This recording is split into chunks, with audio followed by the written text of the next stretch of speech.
Assalamu alaikum dear students. Today our topic is Norma Basalis.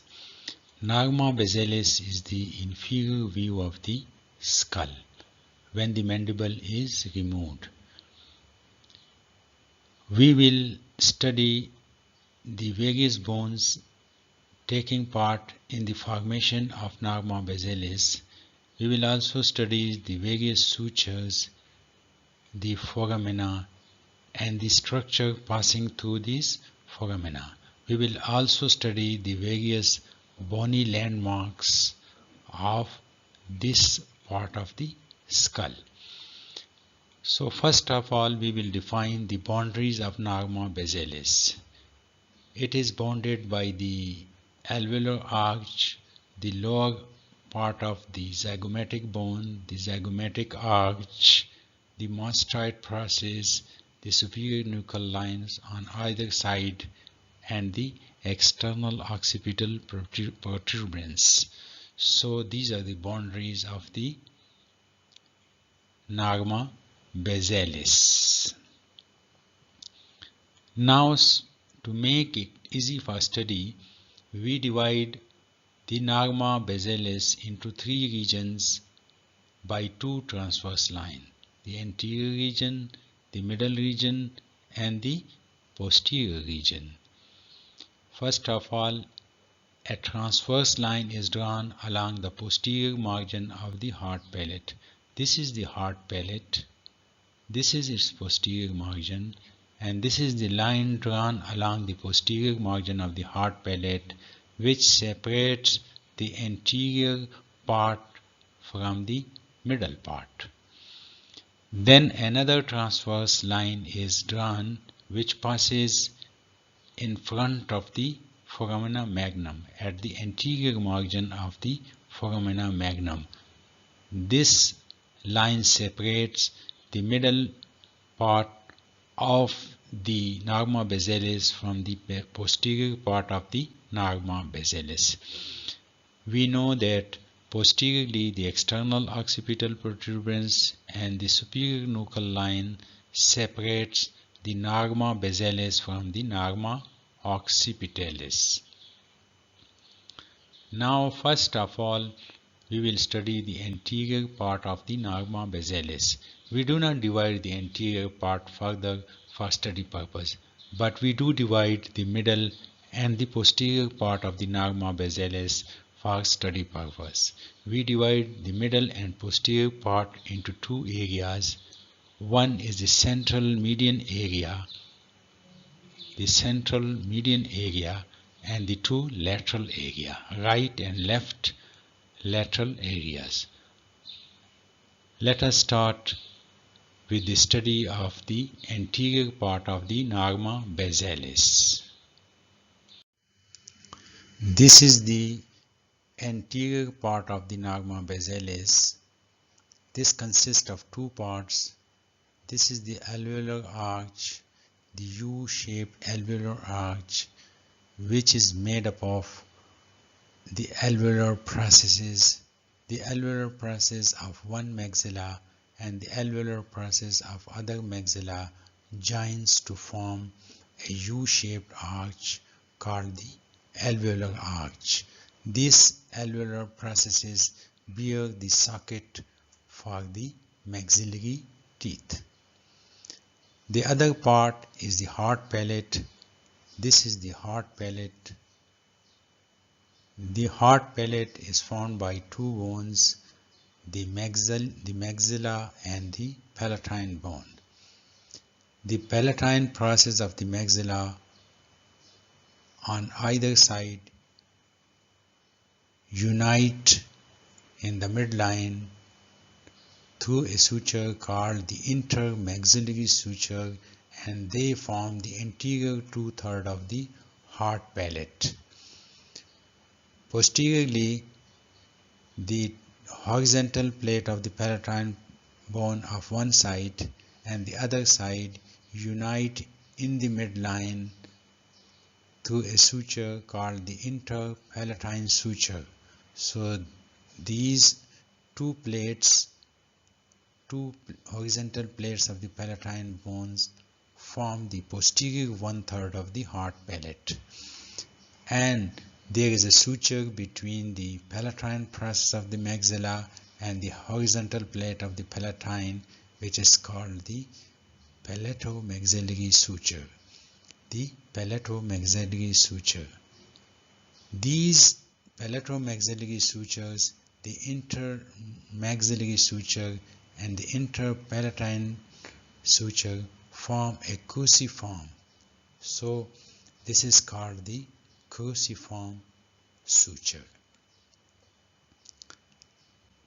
Posteriorly in the midline, the posterior border of the heart palate has a projection called the posterior nasal spine. So this is the posterior nasal spine, and anterior to the posterior border of the heart palate there is an arch like crust which is called the palatine crust. So this is the area of the palatine crust on one side, and this is the area of palatine crust on the other side. Anteriorly, just behind the incisor teeth, is the incisive fossa. This is the incisive fossa, in which opens on two sides the incisive canals. The nasopalatine nerve and greater palatine vessels pass through these incisive canals.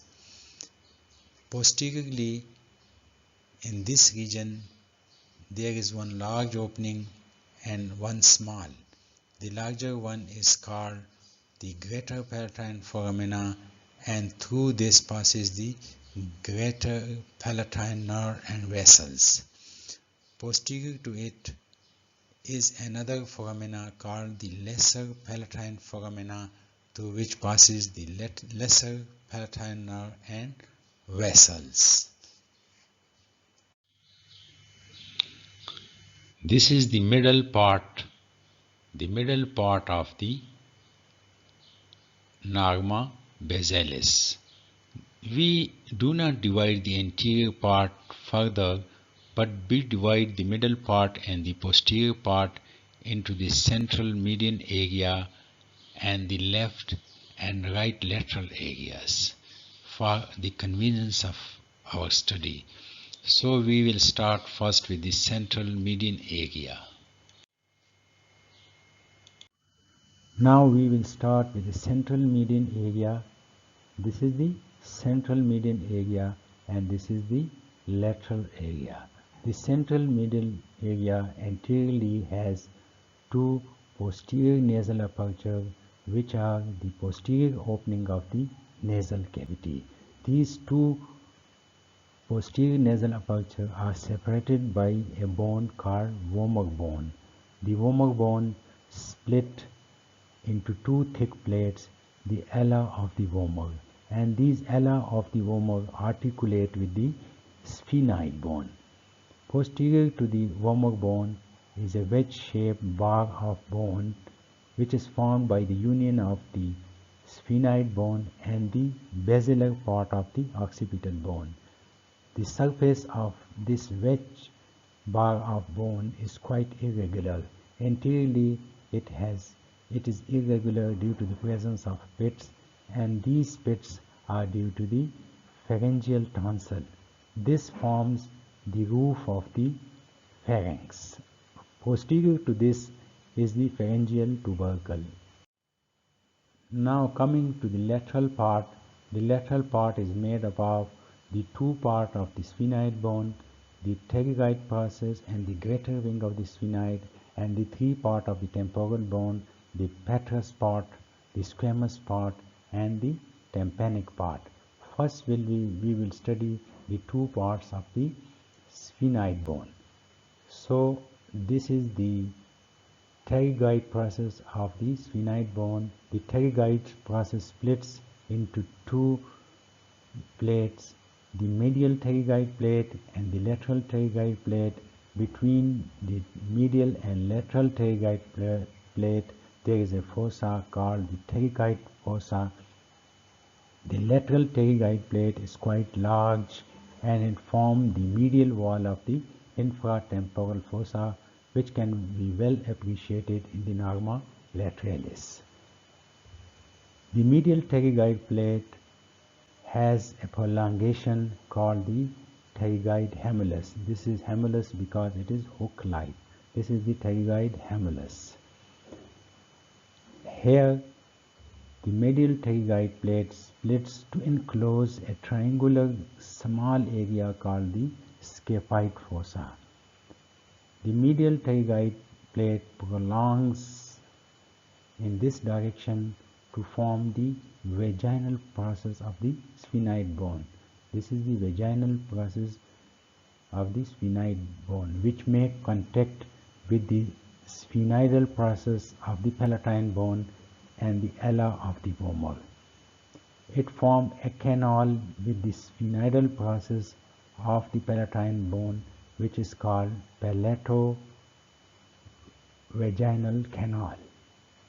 This palato-vaginal canal leads to the pterygopalatine fossa, and this transmits the pharyngeal part of the maxillary division of the trigeminal nerve, and it also transmits the pharyngeal branch of the maxillary artery.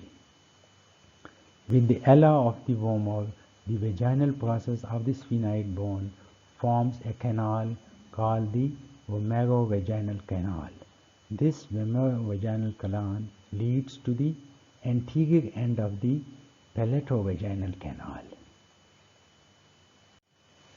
And this vomerovaginal canal transmits the pharyngeal branch of the third part of the maxillary artery. Now, the second part of the sphenoid bone, the greater wing of the sphenoid bone. This is the greater wing of the sphenoid bone. The greater wing of sphenoid bone has two foramina. The one oval shaped is called the foramina ovale, and posterior lateral to it is another small foramina called the foramina spinosum, and still posterior to lateral to it is the spine of the sphenoid bone. So the foramina ovale, the foramina spinosum, and the spine of the sphenoid bone. The foramina ovale transmit the mandibular nerve, the accessory meningeal artery, and the lesser petrosal nerve, the emissary vein connecting the pterygoid plexus to the cavernous sinus. This can be easily remembered by the mnemonic MALE. M means mandibular nerve, A refers to the accessory meningeal artery, and L refers to the lesser petrosal nerve, and E means emissary vein. So this can be easily remembered. The foramina spinosum, this one, transmits the meningeal branch of the mandibular nerve and the middle meningeal artery. So these are the structure passing through the foramina ovale and the foramina spinosum. Now we will come to the three parts of the temporal bone: the squamous part of the temporal bone, the tympanic part, and the petrous part. This is the petrous part of the temporal bone. It lies in this direction. This is the apex of the petrous part of the temporal bone, and it is directed anterior medially. The apex of the petrous part of the temporal bone take part in the formation of the foramina lacerum. So the foramina lacerum is formed between the apex of the petrous part of the temporal bone, the sphenoid bone, and the basilar part of the occipital bone. And this foramina lacerum transmit meningeal branch of the ascending pharyngeal artery and the emissary vein. The posterior part of the petrous temporal bone take part in the formation of jugular foramina, which lies deep to the jugular fossa.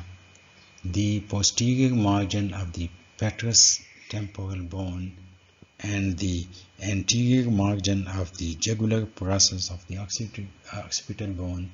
This is the anterior margin of the jugular process of the occipital bone, and the posterior margin of the petrous part of the temporal bone take part in the formation of jugular foramen. This jugular foramen is divided into three portions: the medial portion, the intermediate portion, and the lateral portion.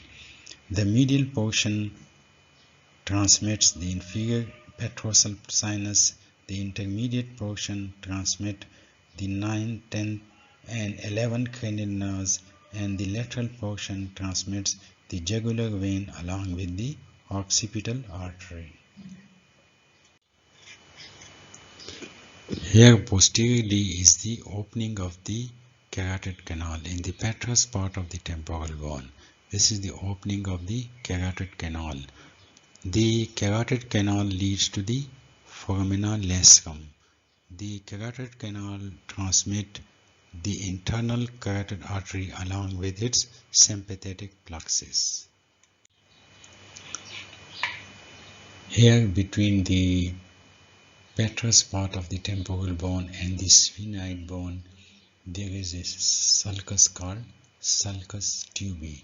The sulcus tubi lodges the cartilaginous part of the eustachian tube or auditory tube in the living subjects. Here is present the auditory tube in the sulcus tubi. This is sulcus tubi containing the cartilaginous part of the eustachian tube. Now we will come to the squamous part of the temporal bone. This is the squamous part of the temporal bone. It has a fossa called the mandibular fossa and a tubercle called the articular tubercle or the articular eminence. The articular eminence along with the mandibular fossa form the superior articular surface of the temporomandibular joint. After this is the tympanic part of the temporal bone. Between the squamous part of the temporal bone and the tympanic part of the temporal bone, there is a long gap called the squamotympanic fissure. Squamotympanic fissure. This squamotympanic fissure transmits the cauda tympani nerve, which is a branch of the facial nerve, the anterior tympanic artery, and the anterior ligament of malleus. So this is the squamotympanic fissure. Slide. Here, this is a schematic diagram just to show you the formation of the two canals, the vomerovaginal canal and the palatovaginal canal or platinovaginal canal. So just to show you how they are formed. This is the vomer. This is the two ali of the vomer, and this is the sphenoid bone. This is the ala of the vomer, and this is the medial pterygoid plate of the sphenoid bone. This is the sphenoid bone. This is the medial pterygoid plate. From the medial pterygoid plate arises the vaginal process. This is the vaginal process of the medial pterygoid plate. So between the vaginal process of the medial pterygoid plate and the ala of the vomer, a canal is formed which is called vomerovaginal canal. Now this is the palatine bone. This is the sphenoidal process of the palatine bone. Between the sphenoidal process of the palatine bone and the vaginal process of the medial pterygoid plate, a canal is formed which is called palato-vaginal canal or platino-vaginal canal. So this was just to show you how these two canals are formed. Now we will study the posterior part of the Norma Basalis. Its boundaries are a horizontal line drawn at the anterior margin of the foramina magnum. The external occipital protuberance and the two superior nuchal lines separate the posterior part of the Norma Basalis from the Norma occipitalis. This posterior part is further divided into central median area and the two lateral area. First we will study the median area and then we will study the lateral area. Now we will start with the central median area. In the central median area, anteriorly is the foramen magnum. It is the largest foramen in the body, in the skull. It is the largest foramen of the skull and it is ovoid in shape.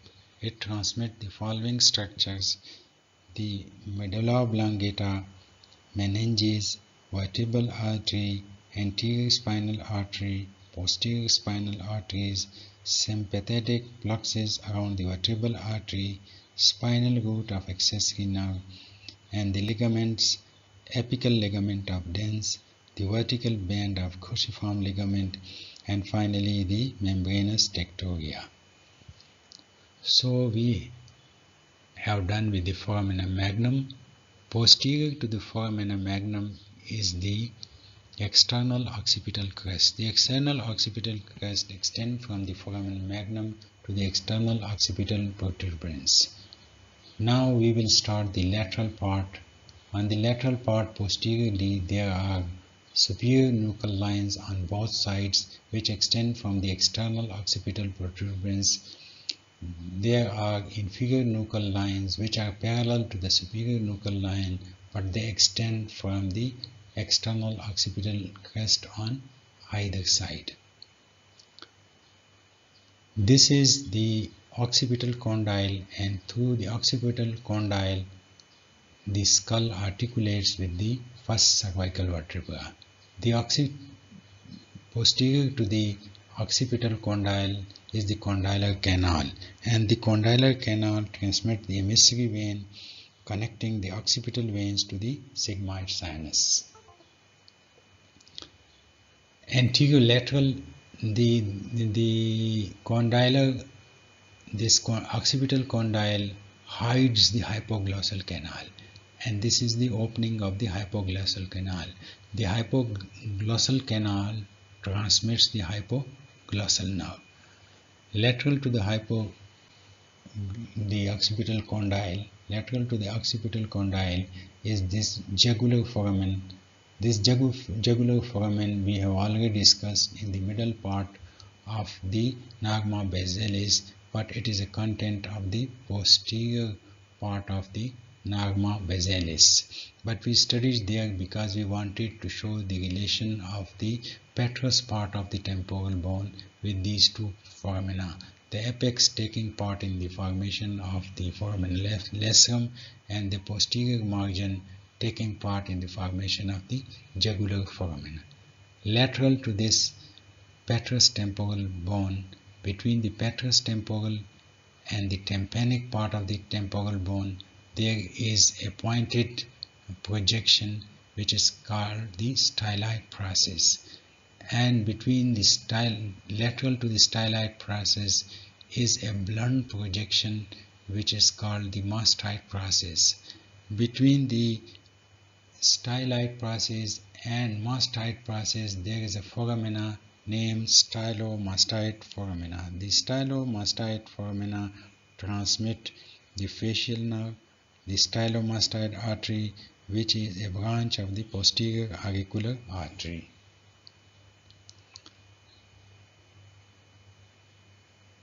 Posterior to the mastoid process is the digastric notch for the digastric muscle, and still posterior to this is the occipital groove for the occipital artery. So we have with this completed the posterior part of the Norma Basalis, and the whole Norma Basalis is completed.